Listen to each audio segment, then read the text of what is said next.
Hello friends, अपन देख रहे हैं राजस्थान कर्मचारी चयन बोर्ड जयपुर द्वारा आयोजित अध्यापक लेवल प्रथम एग्ज़ाम के लिए विद्यालय विषय को।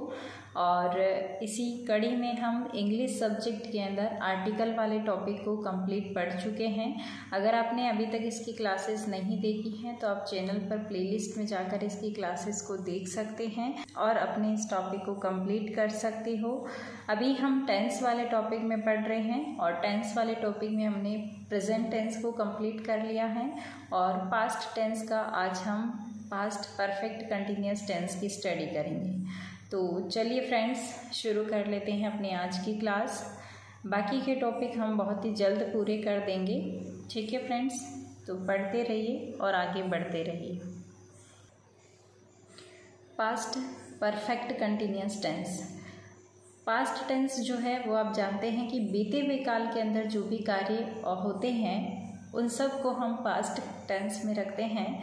ये टेंस भूतकाल के अंदर हुए उन कार्यों का और घटनाओं का वर्णन करने के लिए होता है जो भूतकाल में एक निश्चित समय अवधि तक ये जारी रहता है, ठीक है। तो ये यानी जारी है और ऐसा है कि वो पिछले काल के अंदर हो गया था लेकिन एक निश्चित समय तक वो जारी रहता है, तो ऐसा इसमें प्रकट होता है। निश्चित समय बिंदु अगर इसके अंदर आता है तो उसके लिए यानी कि हम पॉइंट ऑफ टाइम उसको कह सकते हैं, उसके लिए हम सिंस का यूज़ करते हैं। और यदि हमको पीरियड ऑफ टाइम दे रखा होता है या समय की अवधि दे रखी होती है तो उसके लिए हम फॉर का उपयोग करते हैं, ठीक है फ्रेंड्स। अब हम एक एक सेंटेंस को डिस्कस कर लेते हैं और आपको हमेशा ही ध्यान में रखना है कि जो जितने भी परफेक्ट कंटिन्यूअस टेंस आते हैं, चाहे वो प्रेजेंट का हो, चाहे पास्ट का हो, चाहे फ्यूचर का हो, उसके अंदर सिंस और फॉर का यूज़ होता है। और कहाँ पर होता है इसको ध्यान रखने के लिए यहाँ पर लिख दिया गया है कि यदि पॉइंट ऑफ टाइम आपको दिया गया है यानी फिक्स समय अगर आपको दिया गया है तो आप सिंस का यूज करेंगे, और पीरियड ऑफ टाइम आपको दिया गया है तो उसके लिए हम फॉर का उपयोग करते हैं, ठीक है। जैसे 5 ईयर, 6 ईयर, 10 ईयर, 1 वीक, इस तरह से दे रखा होता है तो हम फॉर का उपयोग करेंगे, ठीक है। तो एग्जाम्पल देख लेते हैं। पहला है अफर्मेटिव सेंटेंस। देखिए, अफर्मेटिव सेंटेंस यानी सकारात्मक वाक्य। सकारात्मक वाक्य के अंदर सबसे पहले आपको ध्यान रखना है कि सब्जेक्ट आता है सबसे पहले, उसके बाद में हमारी हेल्पिंग वर्ब आती है। तो यहाँ पे पास्ट परफेक्ट कंटिन्यूअस टेंस है तो उसके अंदर आपको ध्यान रखना है कि हैड बीन जो है ये हेल्पिंग वर्ब आती है। हेल्पिंग वर्ब के बाद में क्योंकि कंटिन्यूअस टेंस है तो उसमें हम वर्ब में आईएनजी लगाते हैं और परफेक्ट कंटिन्यूअस होने के कारण यहाँ पर हमको सिंस और फॉर का प्रयोग करना है टाइम से पहले। ओके फ्रेंड्स, तो क्या फॉर्मूला बना है? सबसे पहले सब्जेक्ट, उसके बाद में हेल्पिंग वर्ब यानी हैड बीन प्लस वर्ब में आईएनजी प्लस सिंस और फॉर का प्रयोग और उसके बाद में टाइम दे रखा होता है। For example, he had been writing a story for 5 year. अब देखिए यहाँ पे 5 ईयर यानी कि ये आपको पीरियड ऑफ टाइम दिया है तो आप यहाँ पे किसका यूज़ करेंगे? फॉर का यूज़ करेंगे। ऐसे ही अदर एग्जाम्पल है, Nita had been cooking food since morning, यानी मॉर्निंग में वो खाना बना चुकी हैं, ठीक है। तो यहाँ पर ये आपको ध्यान रखना है कि मॉर्निंग में बनाई है, ठीक है, इसीलिए आप सिंस का प्रयोग कर रहे हैं। फिक्स टाइम है यानी मॉर्निंग, इसीलिए यहाँ पर हम सिंस का यूज़ कर रहे हैं।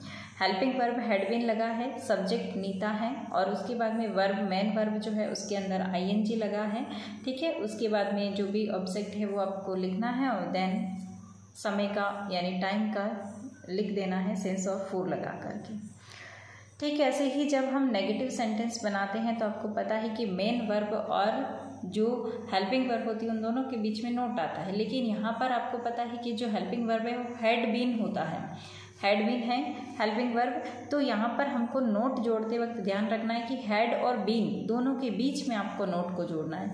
तो यहाँ पर क्या सेंटेंस बनेगा? Subject plus had plus not plus been plus verb के अंदर जो है आईएनजी लगेगा प्लस सिंस और फॉर का प्रयोग के साथ में टाइम का यूज़ किया जाएगा, ठीक है। For example, he had not been writing a story for 5 year. Next example, Nita had not been cooking food since morning. यानी कि जब हम नेगेटिव सेंटेंस बनाएंगे तो हमको हैड और बीन के बीच में क्या जोड़ना है, नोट जोड़ना है। ठीक है, तो ये बहुत ही इंपॉर्टेंट लाइन है। नेक्स्ट है इंटेरोगेटिव सेंटेंस। इंटेरोगेटिव सेंटेंस जो है आपको पता है कि आप दो प्रकार से बनाते हैं, एक हेल्पिंग वर्ब की हेल्प से और दूसरा आप WH वर्ड की हेल्प से बनाते हैं। जब आप हेल्पिंग वर्ब से बनाते हैं तो सबसे पहले आप हेल्पिंग वर्ब लगाते हैं और जब आप WH वर्ड से बनाते हैं तो सबसे पहले आप WH वर्ड को लगाते हैं। अब यहाँ पर हमको किसका बनाना है, पास्ट परफेक्ट टेंस का ये जो इंटेरोगेटिव सेंटेंस बनाना है।